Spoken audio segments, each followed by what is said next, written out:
Social media ઉપર સસ્તી પ્રસિદ્ધિ મેળવવા માટે અને ઇન્ફ્લુએન્સર બનવા માટે અને પોતાના ફોલોઅર્સ વધારવા માટે ઘણા બધા લોકો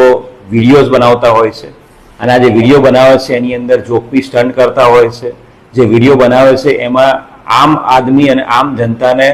ગભરાટનું વાતાવરણ ફેલાય અને ડરનો માહોલ ફેલાય એ પ્રમાણે છરી, તલવાર, એનો ઉપયોગ ફરસી, કુહાડી એનો ઉપયોગ કરીને લોકોને ડરાવવાનો હોય એવા આશયથી એ લોકો વિડીયો બનાવતા હોય છે. એવો જ બે ત્રણ વિડીયો જે સ્કોર્પિયો ગાડી પર સ્ટન્ટ કરતા લોકોનું જીવન જોખમાય અને એક્સિડન્ટ થાય એવી રીતે અને સાથે સાથે હાથમાં ફરસી અને છરી લઈને વિડીયો બનાવતા એક વ્યક્તિનો સોશિયલ મીડિયા વિડીયોઝ અમને મળેલા હતા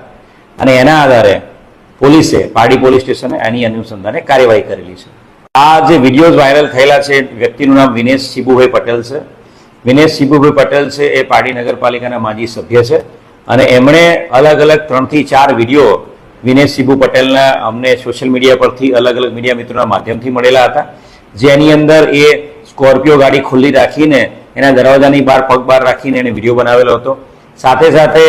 સ્કોર્પિયો ગાડીની ઉપર કોઈ અન્ય વ્યક્તિને બેસાડીને પણ એને વિડીયો બનાવેલો હતો અને એની સાથે સાથે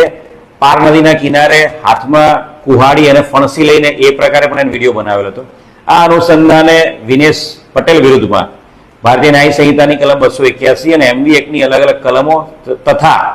જીપી એક્ટ 135 મુજબ ગુનો દાખલ કરવામાં આવ્યો છે અને એની વિધિસરની ધરપકડ કરવામાં આવી છે. અને મીડિયા મિત્રોના માધ્યમથી હું સમગ્ર વલસાડની જનતાને નમ્ર અપીલ કરીશ કે સોશિયલ મીડિયા ઉપર કોઈપણ પ્રકારનું અસામાજિક કૃત્ય અથવા તો લોકોમાં ભયનું માહોલ ફેલાય અથવા અફવા ફેલાય એવા કોઈપણ પ્રકારના વિડીયો બનાવવાની આ પ્રકારની કોઈપણ કાર્યવાહી કરવામાં આવશે આપના દ્વારા તો અમારી સાયબર ક્રાઇમની સ્પેશિયલ ટીમ સોશિયલ મીડિયા ઉપર વોચ રાખી રહી છે અને આવા કોઈપણ વિડીયો બનાવનાર વ્યક્તિ વિરુદ્ધમાં કાયદેસરની કાર્યવાહી કરવામાં આવશે અને ગુનો દાખલ કરવામાં આવશે.